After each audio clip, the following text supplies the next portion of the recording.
Dərs 46. Sənədlərin çapı. Sənədi çap etmək üçün ən sadə yol standart alətlər lövhəsində olan çap, piçat düyməsini sıxmaqdır. Bu zaman sənədin bütün səhifələri əvvəlcədən qəbul edilmiş parametrlər əsasında çap edilir. Sənədi həmçinin sənədə çapdan əvvəl baxış, yəni предварительный просмотр rejimində olan çap düyməsini basmaqla çap etmək olar. Bu barədə 44-cü dərsdə, səhv eləmirəm, 45-ci dərsdə verildi. Sənədin çap edilməsi üsullarından biri də fail menüsündə olan piçat, yəni çap əmridir. Üzərində sol düyməni bir dəfə sıxaq. Qarşıya çıxan eyni adlı pəncərənin bəzi parametrlərini izah edək. İlk növbədə biz imya printera, yəni printerin adı sahəsində çap edəcək printerin növünü, adını müəyyən edək. Состояние sahəsində əgər Svoboden sözü yazılıbsa, bu deməkdir ki, bizim printerimiz çapa hazırdır. Tip bölümündə printerin tipi, port bölümündə isə printerin qoşulduğu port, yəni USB və yaxud da LPT portu yazıla bilər. Stranitsa adlanan sahəyə diqqət edək. Burada всё, tekushaya, номера adlanan xüsusi dairələr qeyd olunub ki, hal-hazırda işarələnən dairə всё sahəsidir. Yəni, bu zaman əgər biz sənədi olduğu kimi çapa göndərsək, bütün vərəqlərimiz çapa çıxacaq.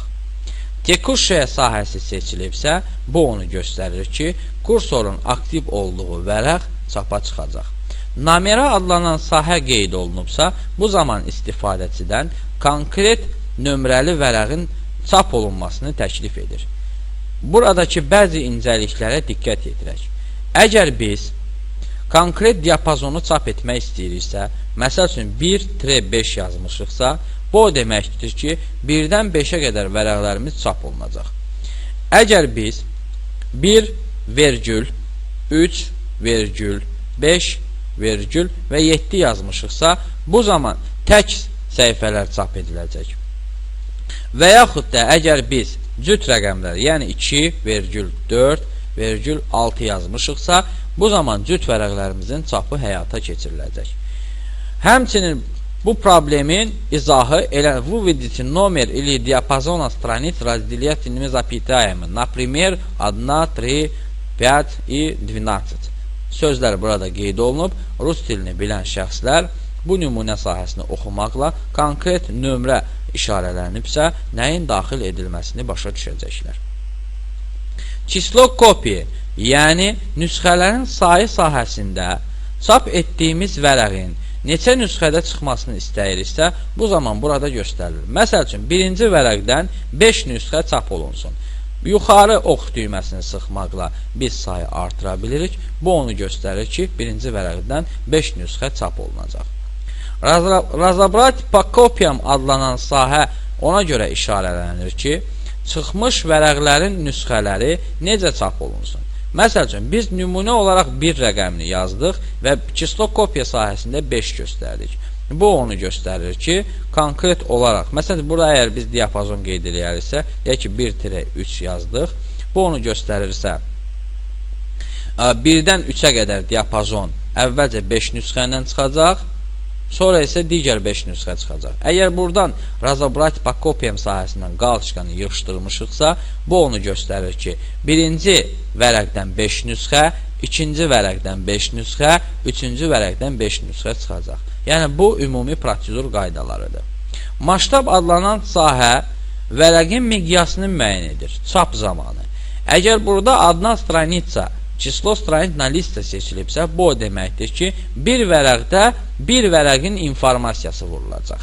Əgər biz 2 vərəqin informasiyasını eyni vərəqdə vurmaq istəyiriksə, yəni bir vərəqdə, bu zaman bu sahədən seçilir 2 stranitsi və çap gedən zaman 2 vərəqin informasiyasını ölçüsünü kiçildir və bir vərəqdə çap etməyə qərar verir.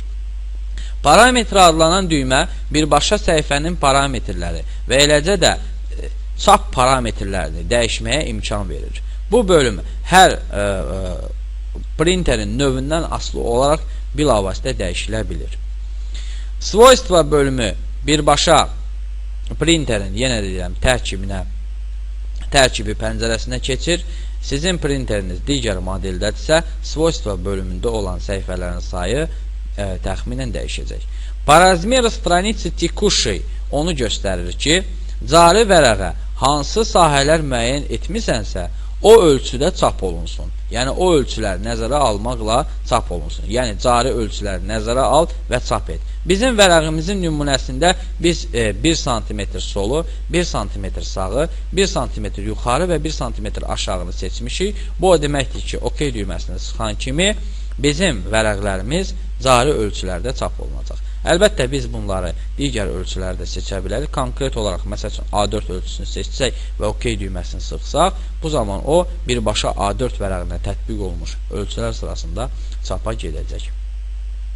Çap qaydaları işin yekunudur. Bütün işin yekunu çapda birbaşa bilinir. Ona görə də çap etməmişdən qabaq atacağımız addımlar sırasında birinci yerdə durur sahələrin müəyyən edilməsi, ikinci sənədə çapdan əvvəl baxış və son nəticə isə çap. Sağ olun.